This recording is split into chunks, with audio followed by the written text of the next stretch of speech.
কথা বলছি এই আলুটা আমি চাষির বেটা আমি হচ্ছে আমেরিকা থেকে আসি শুনে নিন স্যার আপনি শুনে নিন সেটা হচ্ছে এই আলুগুলো যদি চাষি ফেলে দেয় আপনি বলছেন বস্তাতে কত করে বাদ দেবেন যেটা মাছ যাচ্ছে সেটা কারোর 2 কেজিও যাচ্ছে কারোর আবার 11 কেজিও যাচ্ছে। মানে আপনারা নিজেরা খুঁজছেন নিজেরা কেন খুঁটবো? তাহলে কারা খুঁজছে কত কিলো বাদ যাচ্ছে 16 কিলো এখানে একজন বাদ দিয়েছে, এই যে 13 কিলো বাদ দিয়েছে, 10 কেজি বাদ যাচ্ছে, 2 কিলো তো বাদ যাচ্ছে, 3 কিলো বাদ যাচ্ছে, 16 বস্তা বাদ আমি এক মিনিট আমি আগে বলছি আমরা আলুর কাজ করি, বিক্রি হচ্ছে না, কি বাদ দিচ্ছেন আপনি? উল্টোপাল্টা আলু চাষটা কিসের বাদ দিচ্ছেন?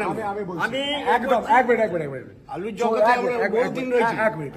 40,000 টাকা বিঘেতে খরচ করে চাষিরা আলু চাষ শুনে নিন দাদা আপনি শুনুন আপনার কথা আমি আপনার কথা শুনবো 40,000 টাকা বিঘেতে খরচ করে চাষিরা আলু চাষ করেছে এবছর আলুর যা দাম 100 বস্তা 100 টাকা করে বস্তা দাম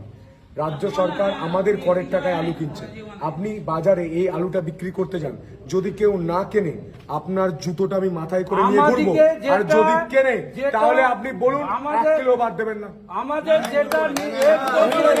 সেইটাই হবে, যেটা আমাদেরকে নিয়ম তৈরি করছে সরকার কে করেছে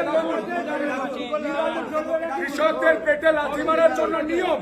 কৃষকদের পেটে লাথি মারার জন্য নিয়ম যখন বর্ডার বন্ধ করে দিয়েছিল মমতা বন্দ্যোপাধ্যায় কি নিয়ম মেনে করেছিলেন কোন নিয়ম মেনে করেছিলেন কোনো চলবে না আমি বলছি যতজন কৃষক আছেন সবাই আসুন আমরা সন্ধ্যাবেলা একসঙ্গে বসবো সার্কুলেশনটা দেখান আমি জোর করে কারুর আলু নিয়ে আমি কারুর আলু জোর করে নিয়ে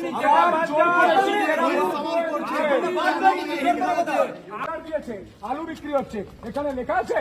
এখানে লেখা আছে কোথাও নীল আলু নেওয়া যাবে না লাল আলু নেওয়া যাবে না কোথাও লেখা আছে দেখুন লেখা আছে লেখা নেই কেন তাহলে কেন নেবে না আমি পরিষ্কার বলছি